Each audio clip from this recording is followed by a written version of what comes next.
तो जो भी छात्र छात्राएं बीए सेकेंड ईयर के थर्ड सेमेस्टर की परीक्षा सोशियोलॉजी की 2024 में देने वाले हैं, तो आज की यह वीडियो उन्हीं छात्र छात्राओं के लिए जो 2024 में परीक्षा देंगे।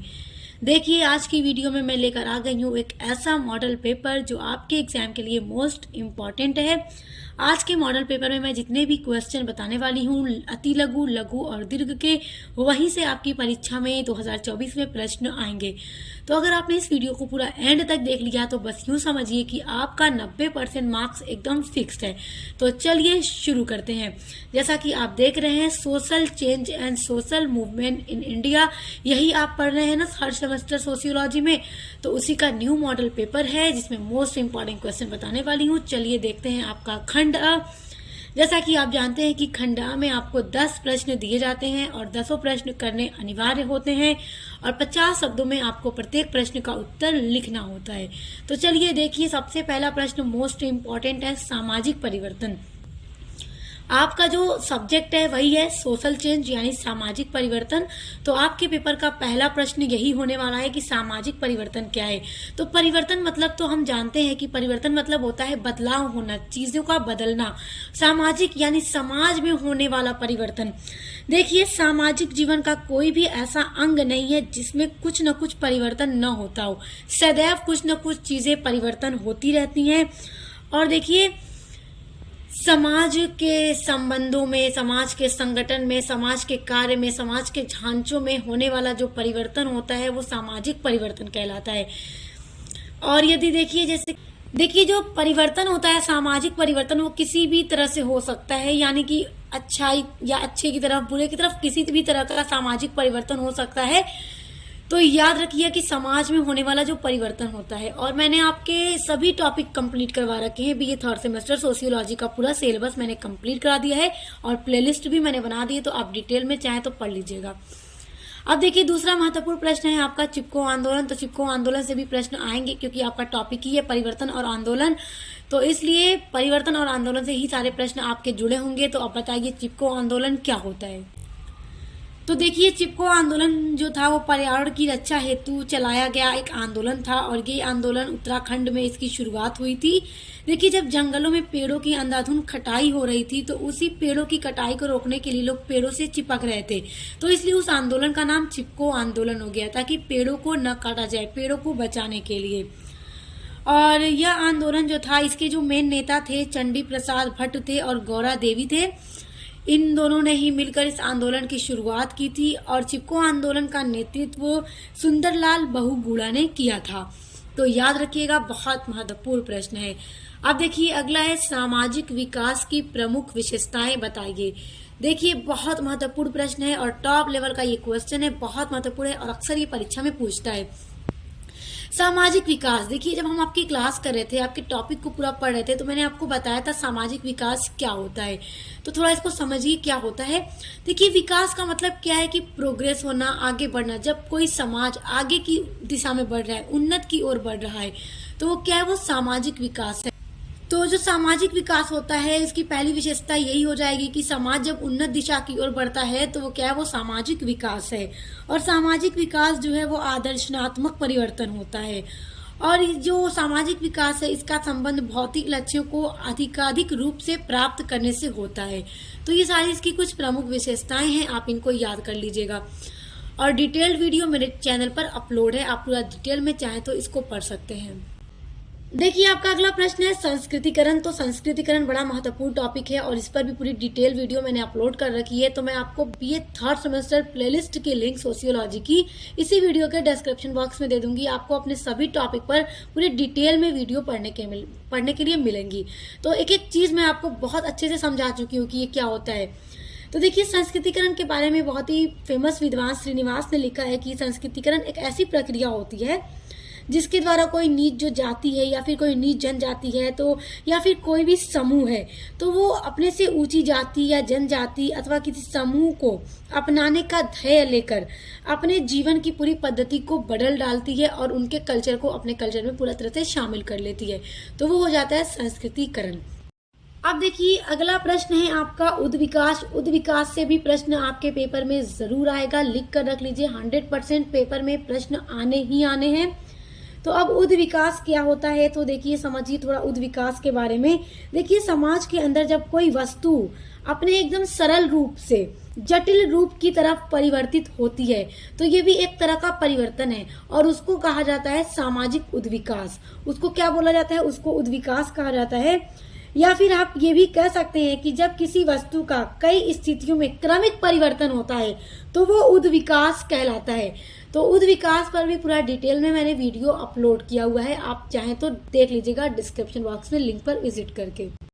अगला महत्वपूर्ण प्रश्न है सामाजिक आंदोलन। और सामाजिक आंदोलन ये प्रश्न भी आपके पेपर में आना ही आना है और अति लघु में इसी तरह से पूछेगा कि सामाजिक आंदोलन लिख के छोड़ देगा। अब आपको समझ जाना है कि सामाजिक आंदोलन क्या है, इसके बारे में आपको लिखना है।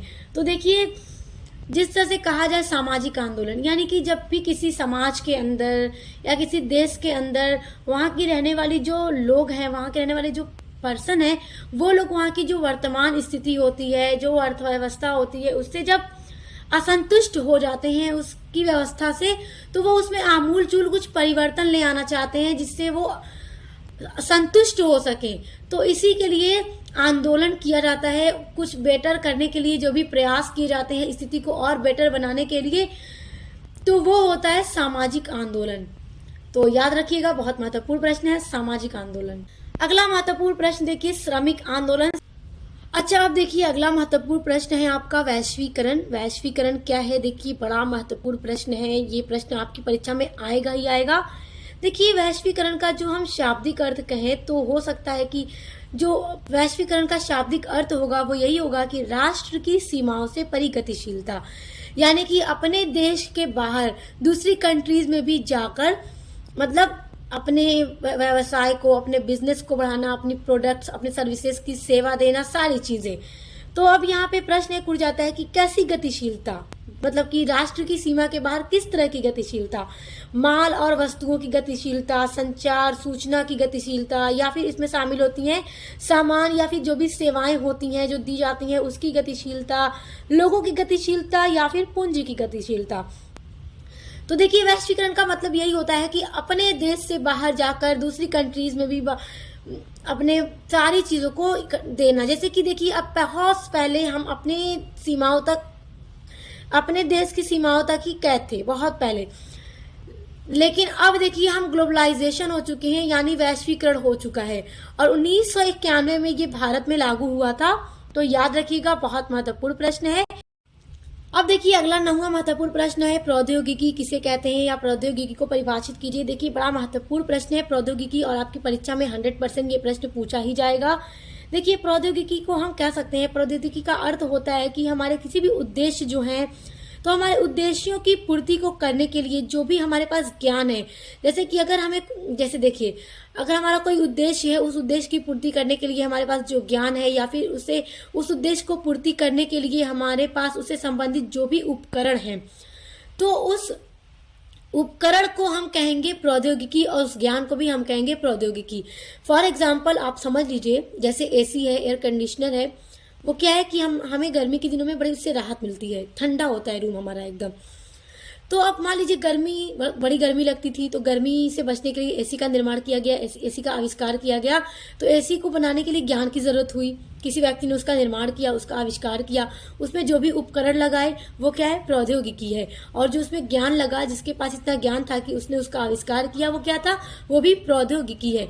यानी हमारे उद्देश्यों की पूर्ति करने के लिए जो उपकरण या ज्ञान हम प्रयोग करते हैं वो हमारा प्रौद्योगिकी कहलाता है। अब देखिए 10वां महत्वपूर्ण प्रश्न है तेभागा आंदोलन। अब देखिए तेभागा आंदोलन बड़ा महत्वपूर्ण प्रश्न है। तेभागा आंदोलन के बारे में आपको लिखना होगा इसमें 50 शब्दों में। तो याद रखिए, देखिए तेभागा आंदोलन क्या है। देखिए तेभागा आंदोलन जो था बंगाल का प्रसिद्ध किसान आंदोलन था, यानी तेभागा एक किसान आंदोलन था। ये बंगाल में इसकी शुरुआत हुई थी। सन 1946 ईस्वी में इस आंदोलन में किसानों ने फ्लाइट कमीशन की सिफारिश के अनुरूप जो लगान दर थी उसको घटाकर 1/3 करने की मांग की थी। यानी कि लगान दर को इसमें किसानों ने कम करने की मांग की थी। किसानों ने कहा कि हम 1/3 ही कर देंगे। तो इसी से संबंधित ये आंदोलन था और इसी के खिलाफ ये आंदोलन किया गया था। ये एक बहुत ही प्रसिद्ध बंगाल का किसान आंदोलन था जो 1946 ईस्वी में चलाया गया था। तो ये 10 अति लघु के महत्वपूर्ण प्रश्न हैं, आप इन सभी को अच्छे से तैयार कर लीजिएगा। और इनमें से जितने भी आपके सिलेबस के टॉपिक हैं सभी इन पर अलग से पूरा डिटेल वीडियो अपलोडेड है, जिसके लिए आपको डिस्क्रिप्शन बॉक्स में मैंने लिंक दे दिया है। अब आ जाते हैं आपके मॉडल पेपर के खंड ब में। देखिए खंड ब में आपको दिए जाते हैं 8 प्रश्न और उनमें से आपसे कहा जाता है कि नहीं 5 प्रश्नों के उत्तर दीजिए और प्रत्येक प्रश्न का उत्तर 200 शब्दों में दीजिए। ये आपका लघु उत्तरीय प्रश्न होगा, इसलिए आपको 200 शब्दों में आंसर देना होगा प्रत्येक प्रश्न का। अब देखिए इसमें मैं आपको 8 प्रश्न ऐसे बताने वाली हूँ जो आपके खंड ब के लिए अत्यंत महत्वपूर्ण है। तो बड़े ध्यान से अपने सभी प्रश्नों को सुनिएगा, देखिएगा और सभी के आंसर आपको मेरे ही चैनल पर मिलेंगे। पहला प्रश्न देखिए, सामाजिक परिवर्तन की परिभाषा दीजिए। वाह भाई, बड़ा बढ़िया प्रश्न है और ये प्रश्न आपके पेपर में आना ही आना है, इसलिए कि सामाजिक परिवर्तन क्या है उसको परिभाषित कीजिए। देखिए जब भी मैं आपका ये सारा टॉपिक करवाती हूँ तो मैं अर्थ के साथ साथ आपको 2-3 विद्वानों की परिभाषा भी बताती हूँ। परिभाषा इसलिए बताती हूँ क्योंकि एग्जाम में परिभाषा लिखने पर अच्छे मार्क्स मिलते हैं, इसलिए अर्थ याद करके 2 विद्वानों की परिभाषा पेपर में जरूर लिख कर आइएगा एग्जाम में। अब देखिए सामाजिक परिवर्तन की प्रमुख विशेषताओं का उल्लेख कीजिए, ये भी मैंने करवा दिया है। सामाजिक परिवर्तन का अर्थ, परिभाषा, उसकी विशेषताएं सब एक वीडियो में मैंने पूरा कवर किया हुआ है, तो ये आपको मिल जाएगा डिस्क्रिप्शन बॉक्स में। आप देखिए दूसरा प्रश्न है, सामाजिक परिवर्तन में सूचना प्रौद्योगिकी की भूमिका की संक्षिप्त विवेचना कीजिए। ये भी बड़ा महत्वपूर्ण प्रश्न है, तो आप इसको भी तैयार कर लीजिएगा। अब देखिए तीसरा महत्वपूर्ण प्रश्न है आपका, सामाजिक परिवर्तन के चक्रीय सिद्धांतों की विवेचना कीजिए। अब देखिए ये प्रश्न आ गया आपका एकदम टॉप लेवल का और ये आपकी परीक्षा में आपको देखने के लिए मिलेगा ही मिलेगा 100%। अब आप सामाजिक परिवर्तन पढ़ रहे हैं तो सामाजिक परिवर्तन के 2 तरह के सिद्धांत हैं, एक चक्रीय सिद्धांत, एक रेखीय सिद्धांत। तो चक्रीय सिद्धांत क्या है आप उनको तैयार कर लीजिएगा। देखिए चक्रीय सिद्धांत पर मैंने पूरा डिटेल वीडियो बना रखा है एक, और उसमें मैंने जितने भी विद्वान हैं जिन्होंने अपने अपने सिद्धांत प्रस्तुत किए हैं सामाजिक परिवर्तन को लेकर, अपने चक्रीय जो भी सिद्धांत प्रस्तुत किए उन सभी विद्वानों के सिद्धांत को मैंने करवा दिया है, तो आप देख लीजिएगा। प्लेलिस्ट की लिंक में सारा वीडियो ऐड है। तो देखिए स्टूडेंट्स, जो आपका सिलेबस है ना बीए 3rd सेमेस्टर सोशियोलॉजी का, उसकी सभी यूनिट्स मैंने कंप्लीट करवा दी है, तो आपका हर एक टॉपिक मैंने कंप्लीट करा दिया है, तो आप पूरा पढ़ लीजिएगा। मैंने बहुत अच्छे से समझा के नोट्स भी बनाकर आपको दे दिया है, तो आपको डिस्क्रिप्शन बॉक्स में जो मैं लिंक दूंगी प्लेलिस्ट की, उसमें आपको अपने सभी टॉपिक पर वीडियो मिल जाएगी, तो पढ़ लीजिएगा। एग्जाम में जाने से पहले अगर आपने मेरी प्लेलिस्ट की पूरी वीडियोस देख ली तो बस यूँ समझिए कि आपके पेपर में 90% आपका आना ही आना है। अब देखिए चौथा महत्वपूर्ण प्रश्न है आपका, पश्चिमीकरण क्या है। ये भी मैंने आपका बता दिया है कि पश्चिमीकरण क्या है, ये भी मैंने करवा दिया है और इसकी विशेषताओं पर प्रकाश डालिए। बड़ा महत्वपूर्ण प्रश्न है, पश्चिमीकरण भी आपके पेपर में पूछा जाएगा और इसकी विशेषताएं भी याद कर लीजिएगा। ये क्वेश्चन, ये टॉपिक भी मैंने पूरा कंप्लीट करवा दिया है, ऑल वीडियोस डिस्क्रिप्शन में ऐड हैं। अब देखिए क्वेश्चन नंबर 5, भारत में सुधार आंदोलन में ब्राह्मण समाज के योगदान की विवेचना कीजिए। अब जैसा देखिए भारत में सुधार आंदोलन, कई सारे सुधार आंदोलन हुए जिसमें ब्राह्मण समाज के योगदान के बारे में पूछा जा रहा है और बहुत महत्वपूर्ण प्रश्न है, ये आपके पेपर में जरूर आएगा। देखिए ब्राह्मण समाज की स्थापना राजा राम मोहन राय ने कलकत्ता में की थी और राजा राम मोहन राय जो थे बहुत बड़े महान समाज सुधारक थे। उन्होंने समाज में जो सती प्रथा थी, जो बाल विवाह था, जो कन्यावध था, उन सभी का विरोध किया और उन सभी में वो सफल भी हुए और साथ ही साथ उन्होंने विधवा पुनर्विवाह पर भी बहुत तेजी से बल दिया और विधवा पुनर्विवाह भी चालू कराया कि जब भी किसी महिला का पति की मृत्यु हो जाए तो उसे दूसरा विवाह करने का पूरा अधिकार होना चाहिए। तो इस तरह से भारत में ब्राह्मण समाज के जो योगदान है समाज सुधार में वो बहुत ही महत्वपूर्ण है, तो आप तैयार कर लीजिएगा। अगला प्रश्न देखिए, प्रश्न 6 है, भारत में कृषक आंदोलन पर एक निबंध लिखिए। देखिए कृषक आंदोलन, भारत में जितने भी कृषि के से जुड़े आंदोलन हुए थे कृषि को लेकर, वो सब तैयार कर लीजिएगा। भारत में जो कृषक आंदोलन है उस पर भी वीडियो मैंने बना दिया है। अब देखिए 7वां महत्वपूर्ण प्रश्न, तुलनात्मक अभाव बोध का सिद्धांत क्या है, ये भी तैयार कर लीजिएगा, ये भी देख लीजिएगा। अगला महत्वपूर्ण प्रश्न है, अछूतों के उद्धार हेतु डॉक्टर भीमराव अंबेडकर ने कौन से कार्य किए। अब देखिए जैसा कि जो दलित वर्ग थे, जो अछूत लोग जिनको मानते थे, यहाँ तक कि मंदिर में भी नहीं जाने दिया करते थे, अछूत मानते थे कि उन्हें हमें टच नहीं होना है, वो लोग इतने खराब हैं, तो उनसे जुड़े उनके लिए डॉक्टर भीमराव अंबेडकर ने क्या क्या कार्य किए थे, उन सभी चीज़ों को ख़त्म करने के लिए, इन सभी सुधार लाने के लिए, तो इन्होंने बहुत सारे कार्य किए थे। तो ये सारे क्वेश्चन जो आपको 8 प्रश्न मैंने आपको बताए हैं, ये आपके खंड ब के अत्यंत महत्वपूर्ण प्रश्न हैं और सभी के आंसर आपको मिलेंगे मेरे चैनल पर। तो चलिए अब आगे देखते हैं आपका सेक्शन सी। अब देखो खंड स यानी कि दीर्घ उत्तरीय प्रश्न इसमें आपसे पूछा जाता है और इसमें आपको आपके पेपर में 4 प्रश्न दिए जाते हैं और आपसे कहा जाता है कि इन्हीं 2 प्रश्नों के उत्तर दीजिए और प्रत्येक प्रश्न का उत्तर 500 शब्दों में दीजिए, क्योंकि ये आपका होगा लॉन्ग आंसर टाइप क्वेश्चन। 500 शब्दों में आपको इसका उत्तर लिखना होगा। तो 4 ऐसे महत्वपूर्ण प्रश्न आपको बताने वाली हूँ। अगर आपने इनको तैयार कर लीजिए तो बस यूँ समझिए सेक्शन सी यानी खंड स आपका तैयार हो जाएगा। पहला महत्वपूर्ण प्रश्न देखिए, सामाजिक परिवर्तन के मार्क्स के सिद्धांत का मूल्यांकन कीजिए। देखिए कार्ल मार्क्स ने सामाजिक परिवर्तन से रिलेटेड एक सिद्धांत दिया है और कार्ल मार्क्स ने रेखीय सिद्धांत के बारे में बताया है। 2 तरह के सिद्धांत है ना, चक्रीय सिद्धांत और रेखीय सिद्धांत। तो कार्ल मार्क्स का जो सिद्धांत है वो रेखीय सिद्धांत है सामाजिक परिवर्तन को लेकर।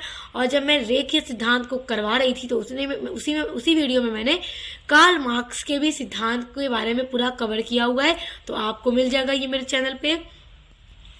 दूसरा महत्वपूर्ण प्रश्न है प्रगति एवं उद्ध विकास में अंतर लिखिए। ये पेपर में तो आपके आना ही आना है, हर हाल में ये आएगा। ये आपके सेक्शन बी या सेक्शन सी में जरूर आएगा, मगर ये लॉन्ग में ही पूछता है, तो इसलिए प्रगति और उद्ध विकास में अंतर तैयार कर लीजिएगा। इसको भी मैंने करवा दिया है। तीसरा है आपका प्रश्न, भारत में महिला आंदोलन पर संक्षिप्त टिप्पणी लिखिए। देखिए भारत में महिला से जुड़े भी आंदोलन हुए, तो उन आंदोलनों को भी आप तैयार कर लीजिएगा। बहुत बहुत महत्वपूर्ण टॉप लेवल का ये क्वेश्चन है। अब देखिए क्वेश्चन नंबर 4 है, वैश्वीकरण को परिभाषित कीजिए। ये आपका टॉप लेवल का क्वेश्चन है और ये आपके लॉन्ग में जरूर आएगा। वैश्वीकरण क्या है और भारत में आर्थिक, सामाजिक एवं सांस्कृतिक व्यवस्था पर वैश्वीकरण के प्रभाव की विवेचना कीजिए। देखिए बड़ा महत्वपूर्ण प्रश्न है और आपसे क्या पूछ रहे हैं, भारत में आर्थिक, सामाजिक और सांस्कृतिक व्यवस्था पर वैश्वीकरण के क्या क्या इफेक्ट पड़े हैं। बड़ा महत्वपूर्ण प्रश्न है, आप इसको भी तैयार कर लीजिएगा। अच्छा देखिए यहाँ पे थोड़ा समझते हैं कि भारत में वैश्वीकरण के उत्पन्न होने के बाद क्या क्या इसकी अर्थव्यवस्था पर प्रभाव पड़ा है। तो देखिए थोड़ा समझिए इसको। देखिए भारत की राष्ट्रीय आय में भी बहुत तेजी से वृद्धि हुई है और उसके अलावा दूसरा इफेक्ट ये पड़ा है कि उद्योग धंधों का भी विकास हुआ है। उद्योग जो धंधे हो रहे थे वो बड़े बड़े पैमाने पर होने लगे, लार्ज स्केल पर होने लगे। उसके अलावा जो कृषि उत्पादन था उसमें भी काफी मात्रा में वृद्धि हुई है, क्योंकि ग्लोबलाइजेशन होने से इन सभी चीजों में बहुत तेजी से प्रभाव पड़ा है।